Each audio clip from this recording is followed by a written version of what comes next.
अरे पाप्या उठ की लवकर, गोट्याच्या गल्लीत शिवजयंतीला जोरात आहे, डीजे बीजे आणलेला आहे. चल लवकर नाचू आपण पण मजा करू जाऊन. पाप्या अजिबात कुठं जाऊ नको. तिथं डीजे पुढं अर्धा खैरी बांडी कुत्री दारू पिऊन गुटखा खाऊन विमल खाऊन पाचा थुकून नाचत्यात आणि तुम्ही त्यांच्यात नाचायला जाणार का? महाराजांचा जन्म नक्की कशासाठी झाला होता, आपण त्यांची जयंती कशासाठी साजरी करतो ह्याचाच आपल्याला विसर पडलेला आहे. अरे आपण आपल्या हृदयामध्ये महाराजांचे विचार महाराजांची शिकवण ती रुजवली पाहिजे आणि त्याच विचारांनी आपण वागलं पाहिजे.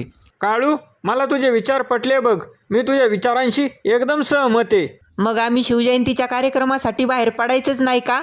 अरे पिंट्या, जिथं सांस्कृतिक कार्यक्रम असतील, शाहिरांचे पोवाडे असतील, अशा ठिकाणी नक्की जा ना. झोप इथे कशी मर्दाला, या बहिणी देता दुश्मनाला, लाज पाहिजे मिशा बाळ गायला.